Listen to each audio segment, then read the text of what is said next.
I te tuatahi, ka mihi ai ki te kaihanga o ngā mea katoa. Ko ngā mate o te wā, tai atu ki te whanaunga o Edward ko David Ellison. Haere, haere, haere atu rā. Haere ki o tūpuna, kia whakawhitirangi tia. Moi mai, moi mai, moi mai rā. Ki tō tātou kai kōrero tēnei pō, te manukura, Edward, te upoko o te runaka o tākau, he honoro nui tēnei. Tuko maha ngā taringa e tatari ana ki te rongo i au kōrero, kia mohio ai ake ai, kia marama ake ai, e pāna ki tēnei mea whakahirehire te tiriti o Waitangi. Nō reira, tēnā koe, nau mai, haere mai, tauti mai. Kia a koutou katoa, ko mine mai nei tēnei pō, he mihi mahana ki a koutou katoa, nau mai, haere mai, ki tēnei whare karikia, he whare he momo horo I tēnei wā, no te mea ka whakatika tawa hora rā. Me poto taku paipa, no reira, tēnā koutou, tēnā tātou katoa.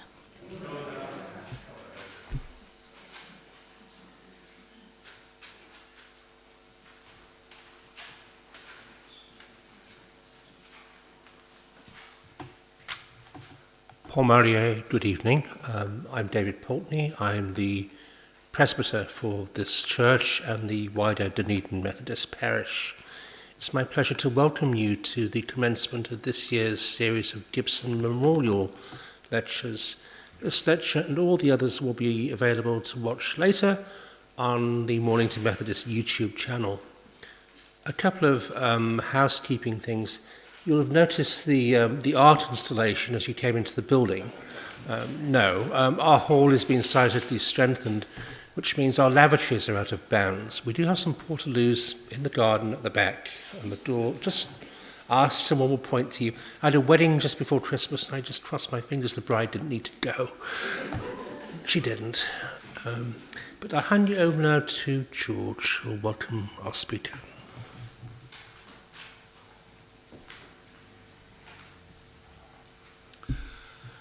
My name is George Davis. I'm a member of this church, and it is with great pleasure that I want to introduce the Otaka Kaumātua and Kaitiaki, Edward Ellison, to give the premier talk of Series 2. Series 1 was 2024 with 5 talks.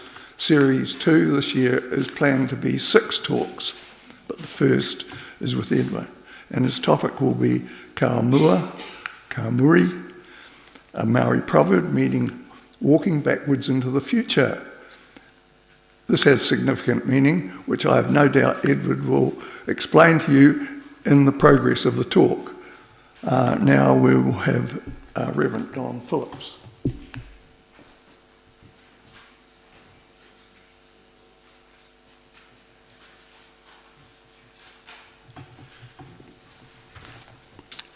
Greetings, friends. Greetings particularly to you, Edward, old friend. Tangata whakaara nui, man of wisdom. I think of myself as an historian, and there is a particular phrase that has caught my attention over, I suppose, a number of years, and it has that strange ring appropriate to Dunedin with toitu. Toitu, unchanging, unchanged. Toitu te kupu. Toitu te mana. Toitu te whenua.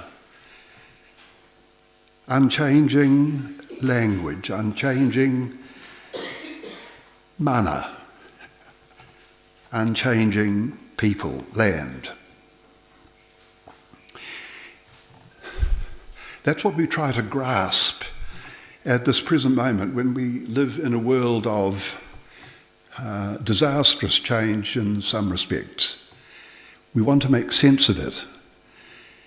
And I believe that by listening to the tangata whenua of this land, we can learn so much because of their very particular way of expressing their attitude to the past. I think it would be fairly true to say that for people of European heritage, such as myself, we tend to think of change as being always for the better. That simply isn't true. What can we do to learn from our past? One thing that we must do much more keenly, and I say this at the time of our inner uncertainties about te tiriti, is to hear our treaty partner. And I use that word very carefully because for the Methodist Church at least, its law book states that it is in treaty partnership with the tangata whenua through te tiriti or waitangi. So it's very appropriate at this time of this particular year, 2025, when the treaty is so much in our mind, that we listen to our, let me say, elder brothers and sisters. And for us, and for me in particular, and I want to be a little bit more personal here, the Ellison family represent exactly that sense of belonging, of long belonging, but of being up with the play, being part of today. We listened to your daughter at our last talk speaking about language, and now we are here with you, Edward, talking about what you want to talk about. But I want to finish with a little word of compliment which came from a very important person, your cousin David, who died just 2 or 3 weeks ago. Through the good offices of Greg Hewson, I visited with David, and we talked about all sorts of things. When I talked about Otakao, his face lit up, and he said something like, "They're in good hands." And that's a compliment, and I'm sure he meant it from the heart. He did. So I welcome you to talk to us with David's approbation. Sorry. Stand and join with me if you can. Tamanaka Marie, tamata tua, tenetono ma, arohaina mai. Edward.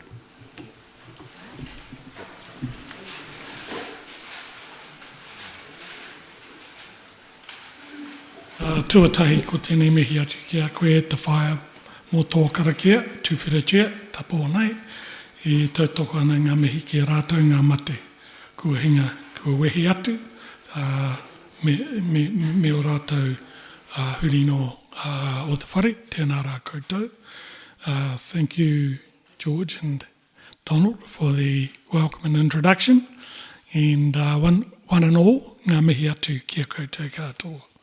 I have been here before, in this church before, and it's good to return, and thank you for the invitation to speak at the Colin Gibson talks. I used to know Colin many years ago as well, wonderful person. That image that we see on the screen there now is at a place called Takiharuru, which you might otherwise know as Pilot's Beach. The last beach on the way out toward Taiaroa Head, or that headland you can see there is Pokekura. And that double-hulled waka It's what quite a number of people across the Pacific have been rekindling, the knowledge of navigation and the way that our people used to travel. And that waka there has been to Rarotonga and elsewhere. I've not been lucky enough to be on it, but the talk I'm giving talks about and refers to our prehistory, pre-contact, all of that knowledge and way of doing things, and the knowledge we have of ocean sailing, navigating, and building our particular Southern Pacific culture, which existed prior to the treaty. The talk is really going to be just enlightening ourselves around the treaty itself. Now I'll see if this works. It does. Great. So we've moved now further into the harbour, and using that expression, Vikings of the Pacific, really our ancestors were fantastic seamen, navigators, traversing vast oceans, more so than the people who we know as the Vikings, over many thousands of years. The very important link in this that links us to Hawaii, to the Easter Islands, and up into near the Melanesians.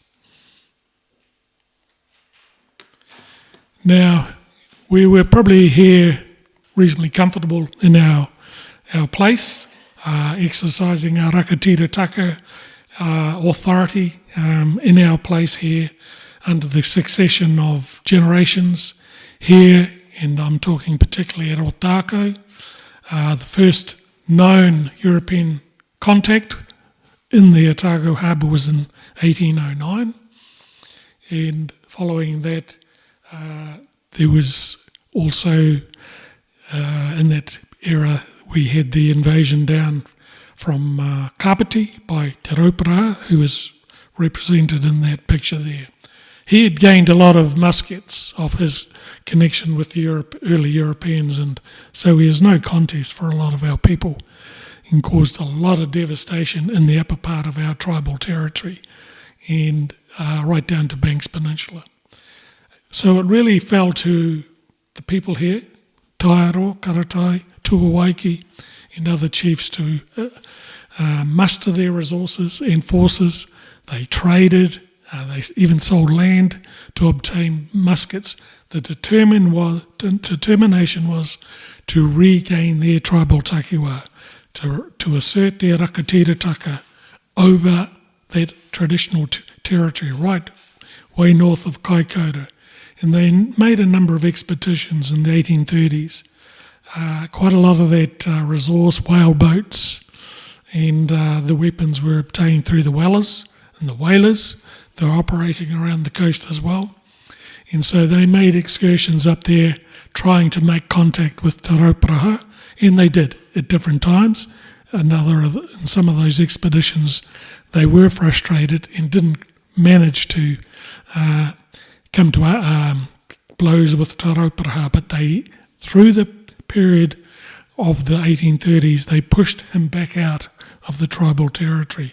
Why I'm expressing this is that the importance of rakatira taka, which you hear and read about in the treaty, but also the importance of that in terms of your place, your ancestral lands, your relations who may have been displaced. It was a huge thing for our people to reassert their authority over their traditional lands.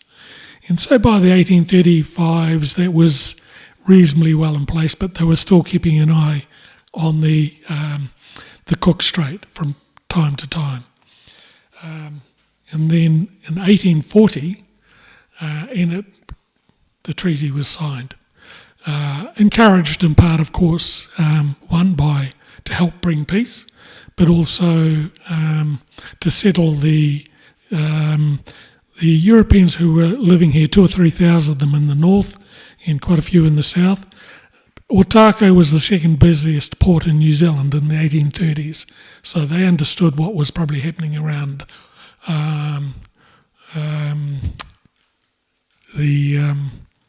Russell, Kororareka, I think it was called.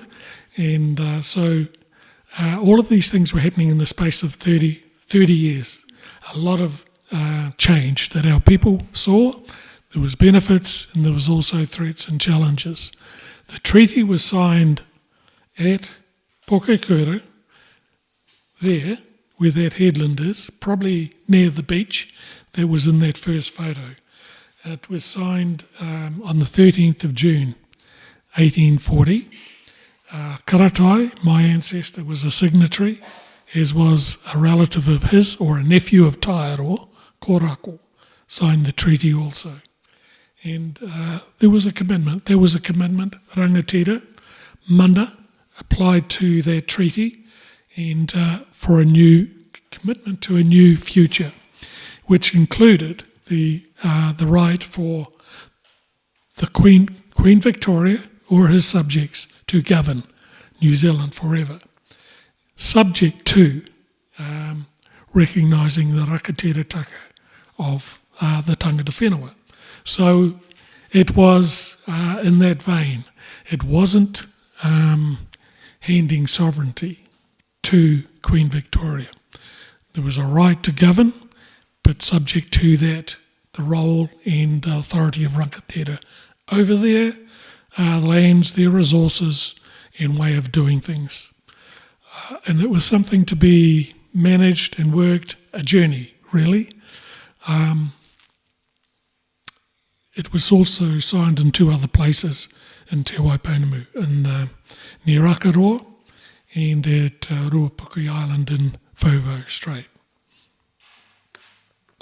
So the articles of the treaty, well, there it is there, to govern, contingent on protecting Māori rakaterataka, and the tino rakaterataka retained by chiefs. As I said, the effort and resource commitment to regain authority over the balance of the tribal takiwā was the exercise of tino rakaterataka. It was not something they were going to sign away on the beach at Pokakura easily to people who had just arrived and were outnumbered by, 50 to 1 anyway in this country. So just giving that context, at that time when the treaty was signed, the expectation of the chiefs who signed and the promise of the same rights that they would receive equal to the British subjects, that was guaranteed as well. So it wasn't long after that the breaches of the treaty started to occur. It was like as soon as the print was dry, things started to occur that had the chiefs questioning what they had done, really. Taiaroa himself on his last year, he left instructions to his children and his people to continue the fight, to correct and see that the promises that were made through the treaty, but also particularly through the land sales, were fulfilled. He felt he had made a mistake shortly after the treaty being signed, selling the Otako block, in which the Dunedin city now is a part of that sale, which went right down to Clinton, out to Nuggets, back to Pokakura and across to a place called Purehurehu, which is a wee bit further north than Haywards Point, an area of about 500,000 acres.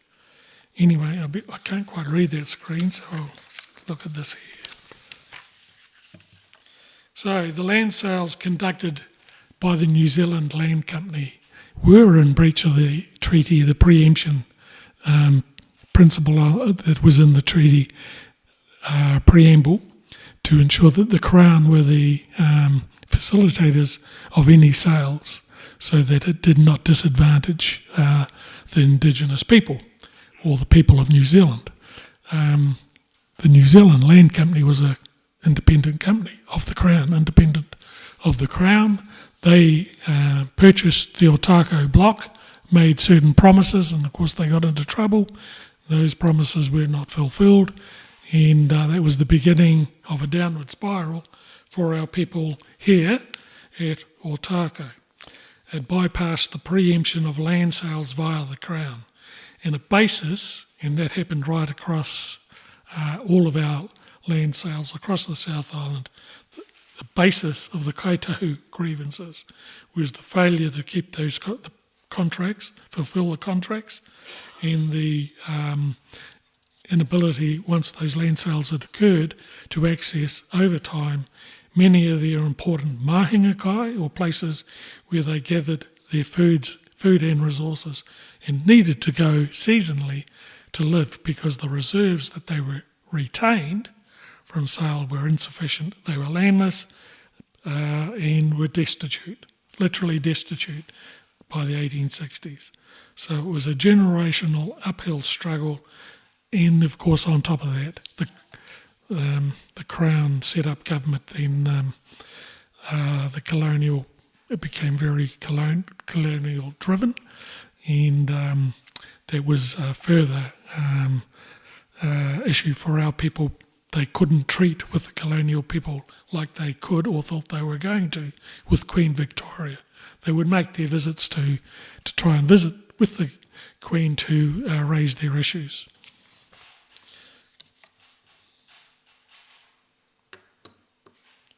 So, long story short, that went on for generations.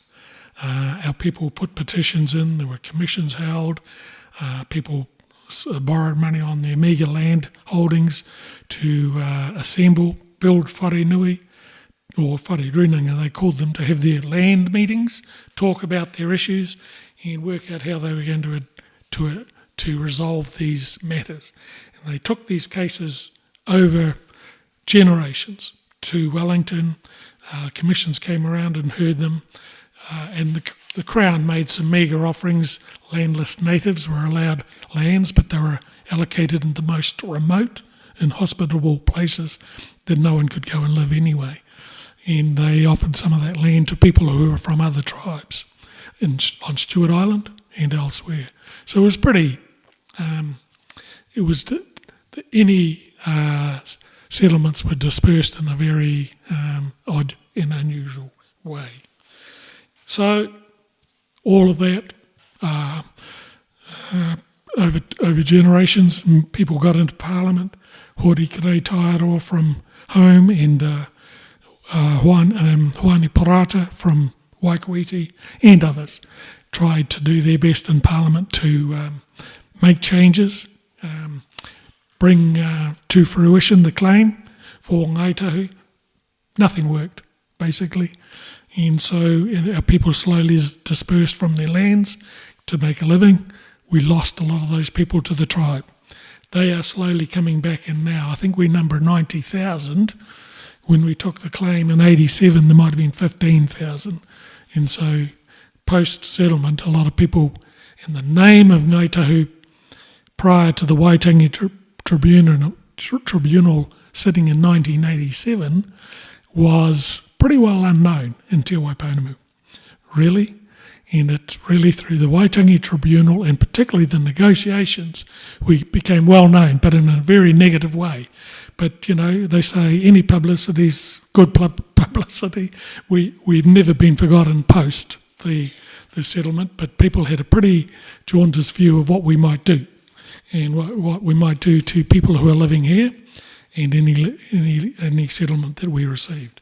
Anyway, that Waitangi Tribunal process was set up, though, on the back of a lot of agitation from Māori across the country, including Ngaitahu, but, you know, commonly the Bastion Point case, Land March, Motunui, e Taranaki, the pollution of Kaituna Stream and Rotorua, pollution in the Manukau Harbour, all of the tangata whenua in those places were agitating and up in arms, really, as well as our young people in the Auckland Technical Institute over people using the haka in an inappropriate way.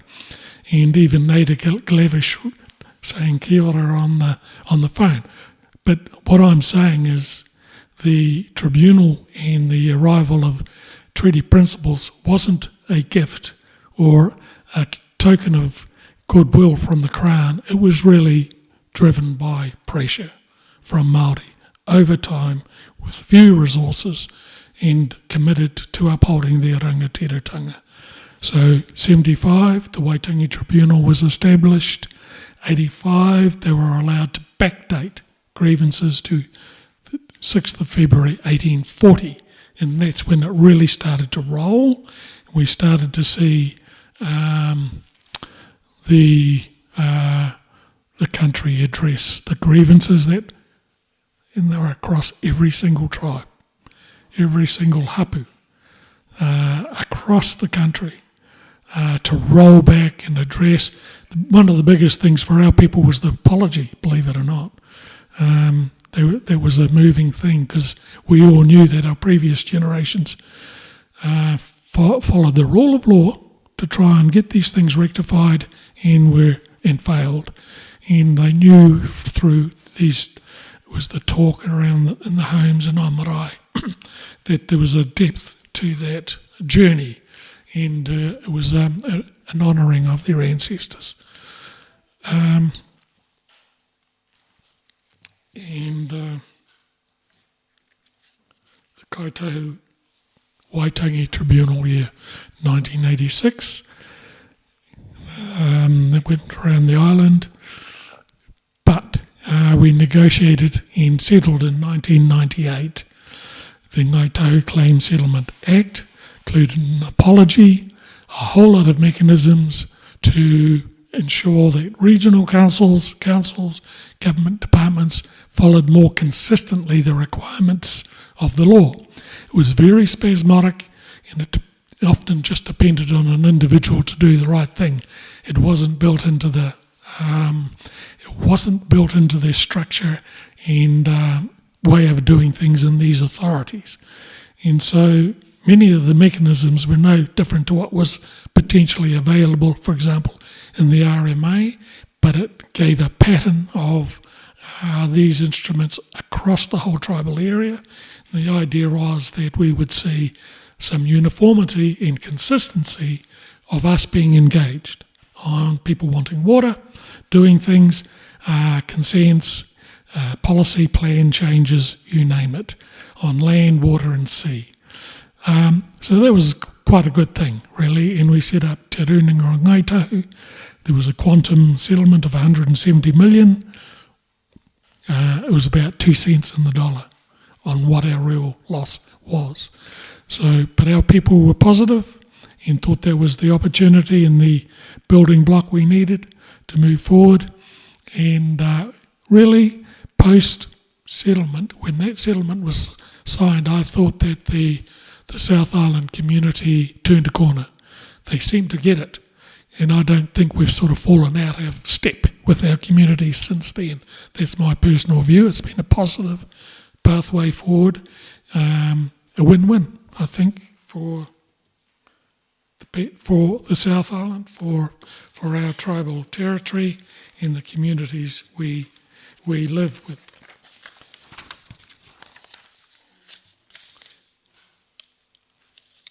And so, have I got this? Yes. Talked about that. Go to the next one. And so, but importantly, internally to the tribe, it allowed a renaissance in our language and culture. It's been a huge growth on our marae. All our marae have been refurbished again, and they're in good heart. And the activity on marae is growing significantly. We established things like kotahi mano kaika, which is language in 1,000 homes. If it can be spoken in the home, it would perpetuate its survival and use into the future. And we've been active in so many ways. We've built partnerships across the communities, those that are particularly important, legislatively of course, but right through and across our communities. We have visible part and active, and many people approach us out of the fact that we are the treaty partner here in this region, so we have many duties as well to uphold and undertake. So rakaterataka and mana motuhake has been asserted and it's growing. I say we're in the we've just come out of a winter, and the settlement heralded in the spring, and really I think we're still there. I personally think the fulfilment of our settlement and our mana motuhake is still some way off. We're growing and going forward though. We do still have many bad statistics, which is commonly talked about, common across all Māori demographics, and so there are major challenges for us to go forward. And we often see that if we can get those programs, stand them up and do them our way, they are better. They have better reach, better uptake, better outcomes, and quicker return for the investment had. So that's quite important in health, including in education, kohanga reo, kura kaupapa, even Māori universities. Very important in terms of building the strength, vitality, and the ability to really take up our role as tangata whenua, of this country. And, as I've said, really, we emerged from the shadows. And in my lifetime, I can remember that. Our people, when we met on the marae, often back in the day, didn't talk about much outside of the marae gate, because no one talked to them, consulted them. There was no legislative requirement for people to do that. And that's really what the part of this kōrero is about, to be honest, because we have this strange thing called the Treaty Principles Bill, and I think that's where that would take us back to in a very short space of time. And that's been driven, I think, by people who haven't totally understood the journey New Zealand's on and will like to return to what they thought was the good old days when they didn't have to hear about the treaty, didn't have to understand about the bicultural nature of the country and didn't feel threatened. And that's how I see it. People who hunger for those days, which to us was really the pinnacle of colonisation, really, where we were just marginalised, disenfranchised, and really that's the source of a lot of the social, cultural health ills in many respects that our people suffer.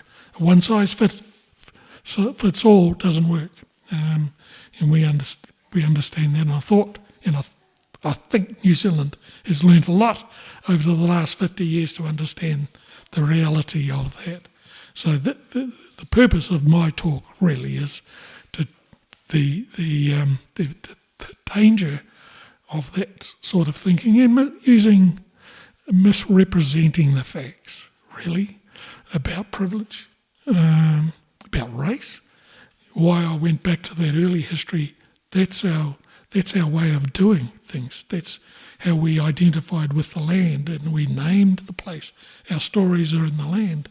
This is our culture, this is our heritage, and that's how the people built their rakaterataka and how they identify with mana. Mana is broader than the person. It actually, in our case, in our belief, goes back to the beginnings. The very beginning of this land, the source of mauri or water, all of those things, is why it's revered. So we have a different view. It's a different world view. That's what I'm saying, and we think that world view is relevant to what we do here in New Zealand and the way we should order ourselves and respect things, and I think that's what we've been talking with each other about. I mean, the way we've worked with the Crown over years, it's around mana and respect. Mana for everyone involved, the signatories, the hapu, the Crown, the people who are living here and who've come to live here. It's about a continuing journey. It's not a destination. We don't get to a point and say that's done. Now we can revert back to no principles. No, it goes on forever. And we build through that knowledge and respect and mana. So I think these things are very important and are absent in the bill that is going through the select committee process now. And I'm heartened from what I've seen, amazing presentations to the select committee, enlightening that process so much. So see if there's anything else on my...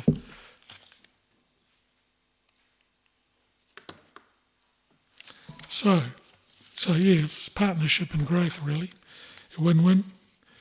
Bring Indigenous voice into the equation, revitalisation of our culture and reversing negative trends. And this is really where I've got to, I think. That there is a reaction to treaty principles in the bill, a narrow focus, a narrow view, not keen to see Māori take their role back as treaty partners, very divisive and misinformation the tactics, and a desire to go back to the good old days, a step backwards. See if I've left time for questions. And that's my last slide. So we do have time for questions. Kia ora tātou.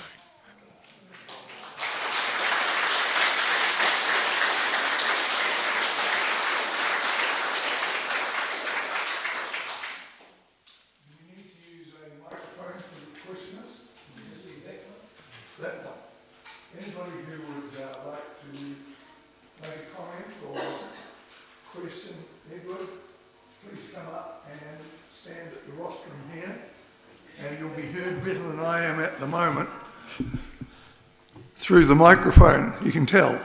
You have to get about hands width from the microphone itself to actually make it be heard, and then you can speak in a normal tone. So, anybody got questions for Edward? Or want to make comments?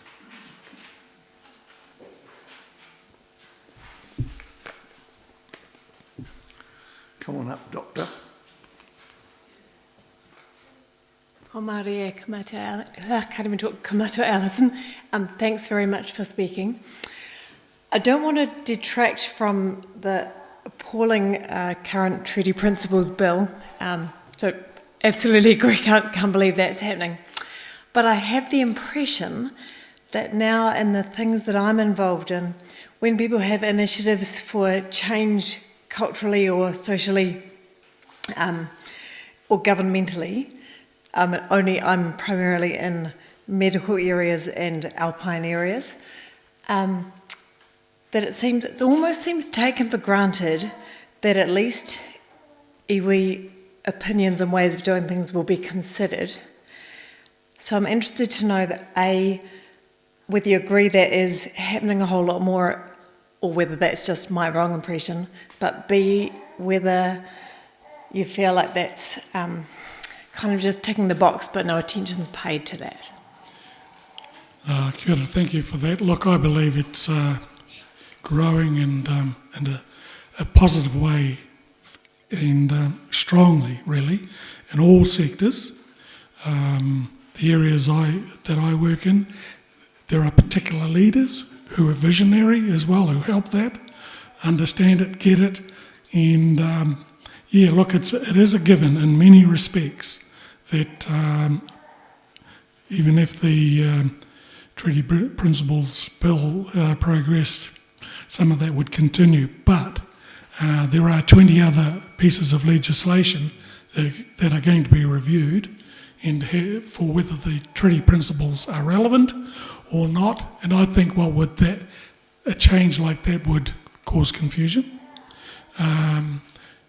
cause a lot of legal contest to try and understand what the change was, and I think would not help the continued growth in understanding of that, the importance of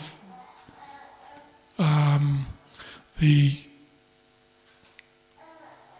tangata whenua, tangata tiriti, bicultural journey, really. I think there's a risk there, honestly, yeah. Yeah. So currently, though, you think that it is more than just a cursory kind of make the iwi happy, but people are actually, so European New Zealanders are paying attention to Māoritanga? Oh yeah, look, from my involvement over the years, night and day. That's great. Awareness, confident in so many areas that it's going well. I mean, some of this work is huge. The university Tiriti-led process is easy to say, but it's a huge exercise to apply. It'll take time, a huge amount of time. The regional council's doing great work, but tribunals and ministers can easily, they just put emergency legislation through to stop them considering notifying their plan. So there are many factors outside, swirling around, that will distort what good people are doing, potentially. But an awful lot of goodwill and good people doing good work across the whole community. Yep, thanks.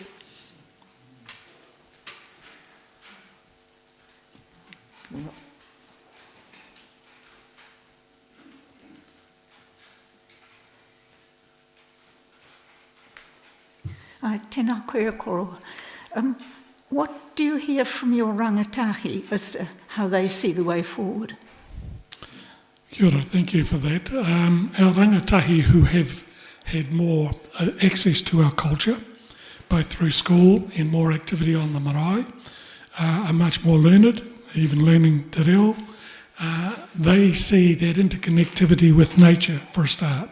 They're close to our environment, which is part of our identity. They are worried about continued decline in water biodiversity. So they have more of a holistic view, both of their place and their surroundings. The younger ones particularly have got a Māori name, or look, Māori are quite worried. They personally feel that it's against them. They take it personally, what they hear and see in the media. So there is some discord, some of our whānau are disconcerted in that way. But on the other hand, like if you're looking at Matatini and many other kaupapa, the kotahi tangahui that have gone around the island and the hikoi, I think the horses bolted.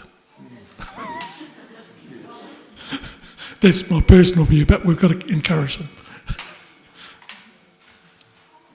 Edward, I would just like to add to the horse being bolted.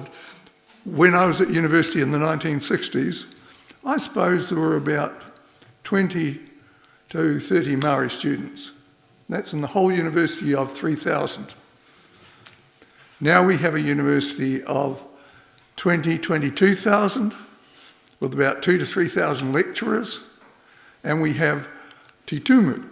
We have a cradle of Maori learning into which characters like myself have to be plunged. It's like immersion in cold water. I had not studied any Maori until I was told I had to by Barbara Brooks in the history department as a precursor to my gaining a doctorate. And so I thought, oh my God, I'll get it over with like an injection at first. Not such a wise idea, because I really had to work hard in that sort of 8 weeks to come out of it with a good mark. Unfortunately, I haven't used enough of it in the meanwhile to remember about 80% of it or more. But it told me a couple of things. It told me that Maori, te reo, and Korero was a force in the university as opposed to it not being a force in the 1960s. It's in your face. Whether you like it or not, it's there. It's part of our New Zealand-ness, our Aotearoa, should I say it, ness. And I like it. As an ex-teacher, I like it. It's good. Unfortunately, some of the backbone people in parts of the South and North Island who think their farming communities are threatened by Maori inclinations towards their land, which their people have had for 4, 5, 6 generations. They don't know much, really. There were quite a number of generations of Maori before them, but what needs to happen is a sense of justice. It must be just for all. And that's where legal help comes in. If I could just add about the question about what our rangatahi think, another thing we've been doing in Dunedin and other parts of Otago, but particularly Dunedin, at the invitation of the city and others, is artwork, cultural narratives, because our young people says, you don't see us. You can go into Dunedin, you wouldn't know we existed. And the same's happened in Christchurch post-earthquake. It's just that artwork and reflection of place names and what have you, all very important, subtle, and not too much in your face, but I think it just adds to that cultural depth of place, and it's really important to our young people to see that as well.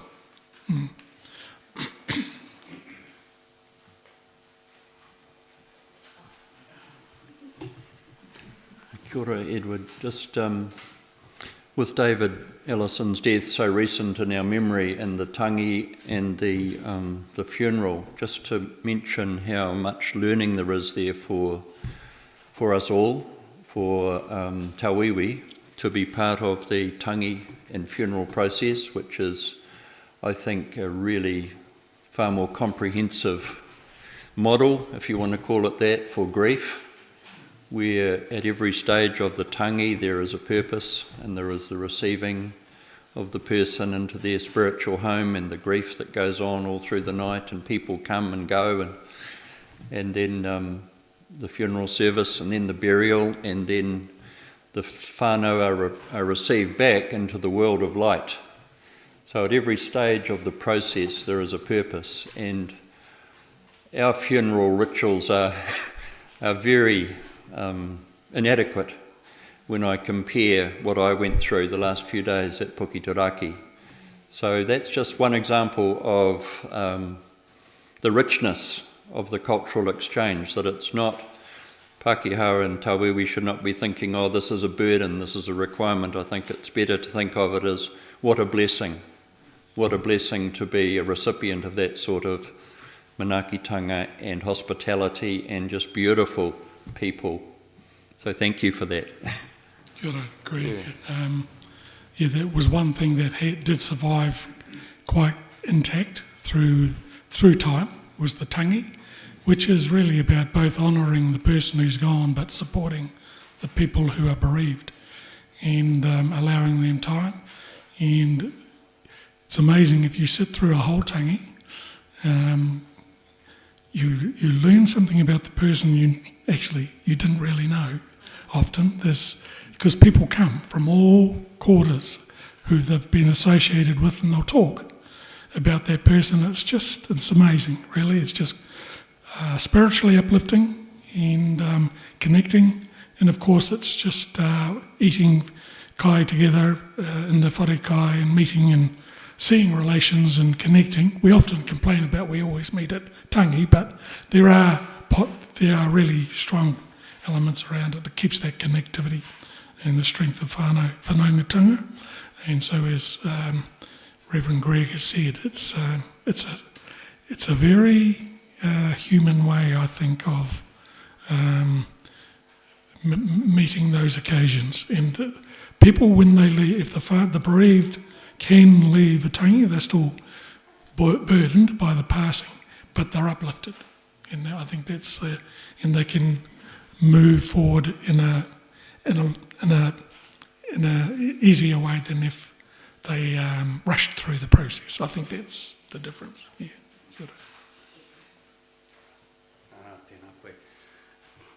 I wonder if you could speak just a little bit about the High Court action that Kaitahu are taking to protect the waterways in Tuaipangamu, because it's close to my heart. Kia ora. Thank you for that. During the negotiations in Wellington, particularly, it became clear that water was off the table.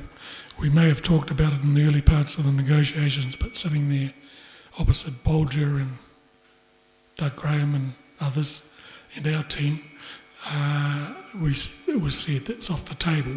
The Crown are now saying it was never on the table anyway because it's against our laws. But we agreed, so it's too big a thing to deal with. We had a defined set of issues we wanted to settle and put it off for another day. And of course, water issues have continued to worsen across our tribal territory, so it's just heightened the concern and reminded us of that time, put it off for another day. So the process was restarted by the tribe, probably around 2018, set up a small team, took it out of Tront to be run by a dedicated team, because Tront is too big and cumbersome to run a big case like that in the way we wanted it run. And Te Māori Tau is running that, heading that. And so we lodged the claim in 2020. And it is over rangatiratanga. It's not over ownership. It's not about mahikakai or anything like that. It is to have our rangatiratanga recognised in a way that we understand it to be, in which will require the Crown to sit down with us and regularly and work out the frameworks and how they're going to go forward and improve the situation that we have with water, which is going downhill. So that is the basis of the claim. We're well through, I think we're nearly halfway through our witnesses, or our evidence. I gave mine last week on Monday, Tuesday, and I was watching some online today. Yes, going quite well, but we've yet to hear the Crown case fully, but that's in the High Court. We'll see where the judge will make there's a single judge, Judge Harland, who is presiding, and we'll await her judgment. So that's that. We think what we're doing, if we are successful, will be good for all the South Island. It'll probably set models, templates perhaps for the North Island, but we think it's good for the nation as well. We don't do things that are only good for us. It's got to be a win-win.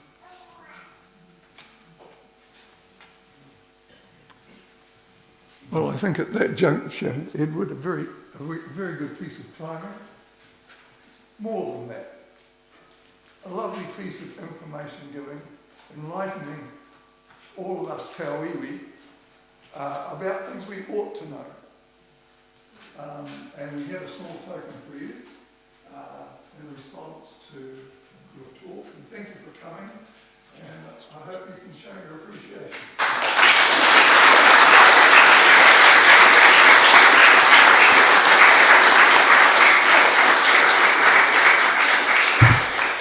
The next talk, if everything goes according to Hoyle, will be on the third Wednesday of April, which will be about the 19th or so of April. And you to be advised, we haven't yet chosen who is the speaker. We have a person in our sights, but we can't say anything yet. Thank you for coming. Thank you.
based on.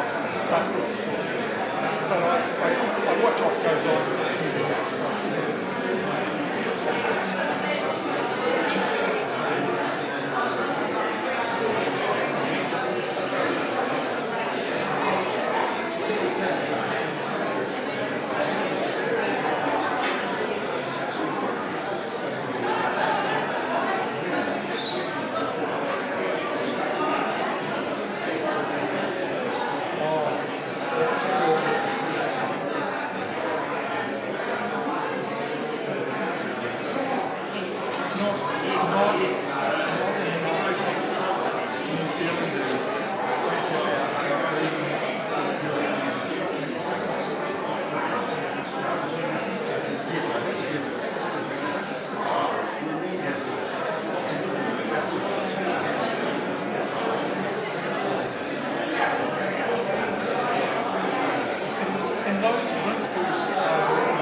They're not, that any culture would, can identify with what actual body do.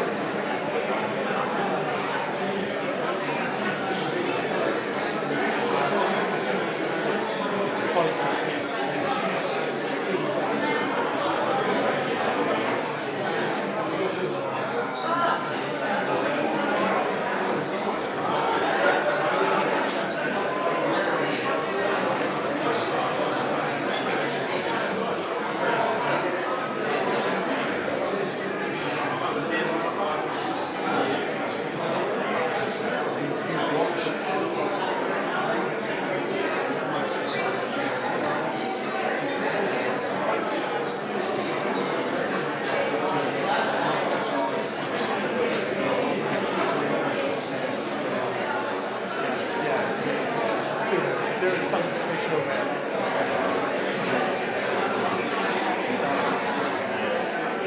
Now, David.